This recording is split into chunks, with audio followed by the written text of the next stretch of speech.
शालीमार बाग से पहली बार विधायक बनी रेखा गुप्ता दिल्ली की नई मुख्यमंत्री बन गई हैं। रामलीला मैदान में उपराज्यपाल ने उन्हें सीएम पद की शपथ दिलाई। दिल्ली के सीएम बनते ही वासुदेव घाट पर कैबिनेट मंत्रियों संग रेखा गुप्ता यमुना आरती में शामिल हुई। इसके साथ ही अपनी पहली कैबिनेट बैठक में रेखा गुप्ता ने कई बड़े फैसले भी लिए। आपको बता दें कि रेखा गुप्ता ने बतौर सीएम दिल्ली की कमान तो संभाल ली है, लेकिन उनके पास वो शक्तियां नहीं होंगी जो दूसरे राज्यों के मुख्यमंत्रियों के पास होती हैं। दिल्ली के मुख्यमंत्री के पास कुछ ऐसी खास शक्तियां नहीं होती हैं जो भारत के दूसरे पूर्ण राज्यों के मुख्यमंत्रियों के पास होती हैं। इसकी वजह यह है कि दिल्ली एक केंद्र शासित प्रदेश है और ये देश की राष्ट्रीय राजधानी भी है, जिसकी वजह से इसकी बहुत सी शक्तियां केंद्र सरकार के पास रहती हैं। आइए जानते हैं कौन सी वो खास शक्तियां जो दिल्ली सीएम के पास नहीं होंगी। दिल्ली सीएम रेखा गुप्ता के पास पुलिस पर कंट्रोल की पावर नहीं होगी। दिल्ली पुलिस केंद्र सरकार के गृह मंत्रालय के अधीन आती है। ऐसे में पुलिस पर दिल्ली सरकार का कोई अधिकार नहीं है। दिल्ली सरकार किसी भी सरकारी जमीन या रियल एस्टेट पर सीधा फैसला नहीं ले सकती। दिल्ली में जमीन से जुड़े सभी मामलों का प्रबंधन केंद्रीय शहरी विकास मंत्रालय करता है। दिल्ली सीएम रेखा गुप्ता के पास कानून व्यवस्था पर भी कोई अधिकार नहीं है। इसके अलावा दिल्ली सीएम के पास नगर निगम पर भी कंट्रोल की पावर नहीं होती है। दिल्ली सरकार को हर काम में उपराज्यपाल की मंजूरी लेनी जरूरी है।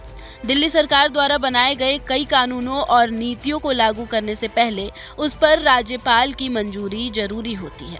आपको बता दें कि आम आदमी पार्टी के संयोजक अरविंद केजरीवाल भी 10 साल तक मुख्यमंत्री पद पर रहते हुए लगातार ये मांग कर चुके हैं कि दिल्ली को पूर्ण राज्य का दर्जा मिल जाए। अपने कार्यकाल में उन्होंने बार बार ये मुद्दा उठाया कि जब दिल्ली सरकार जनता से टैक्स लेती है और चुनाव लड़ती है तो पुलिस और जमीन जैसे अहम क्षेत्रों पर उसका नियंत्रण क्यों नहीं होना चाहिए।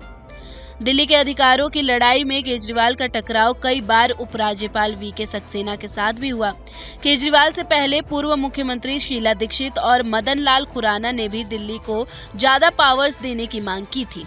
1998 से 2013 तक अपने कार्यकाल के दौरान शीला दीक्षित ने कई बार केंद्र सरकार से यह मांग की कि दिल्ली सरकार को ज्यादा प्रशासनिक अधिकार दिए जाएं, खासकर पुलिस और जमीन कंट्रोल पर अधिकार की वकालत की, ताकि लॉ एंड ऑर्डर सुधारने और योजनाओं को बेहतर ढंग से लागू किया जा सके। इसी के साथ साल 1993 से 96 तक कार्यकाल के दौरान मदन लाल खुराना ने दिल्ली को पूर्ण राज्य का दर्जा देने की मांग उठाई थी। बीजेपी के शासनकाल में उन्होंने कहा था कि दिल्ली सरकार के पास कानून व्यवस्था और जमीन पर अधिकार न होना लोकतंत्र के खिलाफ है। दिल्ली भारत की राष्ट्रीय राजधानी है, इसलिए केंद्र सरकार यहाँ की सुरक्षा और प्रशासन पर सीधा नियंत्रण अपने पास रखना चाहती है।